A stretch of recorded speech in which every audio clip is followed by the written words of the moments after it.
Let me start with social care, which is obviously, I think, the number one concern. The Guardian say, hurrah, Labour's looking at social care. The Times, they've said reform of social care pushed back again to 2028. Now, for people like me that have been following the social care story for most of my career, pushing it back is what we've seen 7 other Prime Ministers do. Are we going to see any change at 2028 before the next election?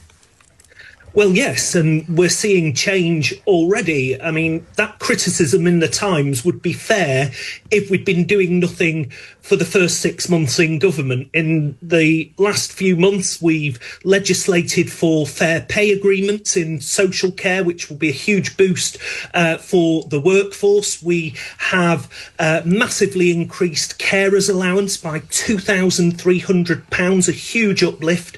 And today we're announcing another £86 million on top of the money that was announced in the budget for disabled facilities grants. That's aids and adaptations to allow people to live independently at home. So we've already hit the ground running. We've announced for next year that all social care local authorities will get an additional uplift of around 6% in cash terms. That's £3.7 billion.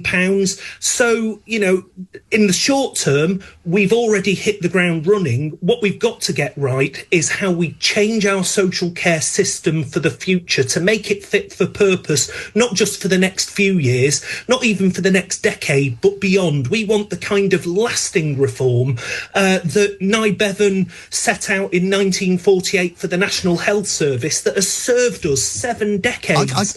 I can appreciate all of that, but for the last 15 years or so, we've been talking about how much of my home am I going to be able to retain? How much, where's the cap going to be? These are the immediate pressing concerns, and no one's been given an answer now for, more than 10 years.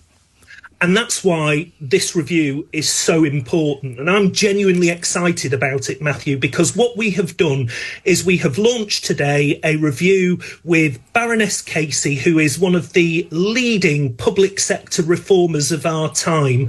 And we want her to draw on the vast wealth of experience from those who deliver social care services, those that receive social care services, and the vast army of unpaid carers out there whose experience is immeasurable, to draw all of that together, but also to build a political consensus. Because you've hit the nail on the head here, Matthew. Look, no political party it has form. It has good form on this.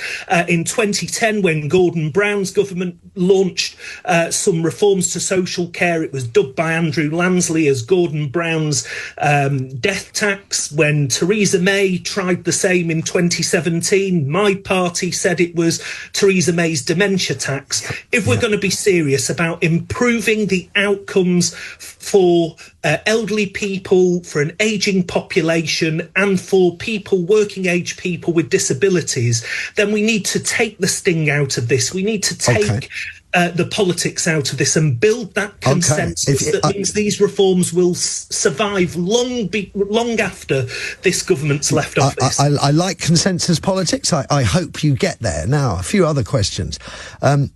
Camden Council was outcritting the roads. Now, I've lived there 25 years. I have never remembered them doing it before. So there's a cold snap on the way. Are you worried about how pensioners are going to fare, having had their winter fuel cut? Well, obviously, we're concerned about the cold weather that is impending. Look, I don't want to see anybody without heating going cold over the winter, and that's why I think it's really important that people recognise that there is the household support fund out there. There are cold weather payments. There is the £150 warm homes discount. There is money out there to help people who are in need, as well as, obviously, those on pension credit still receiving winter fuel payments. OK.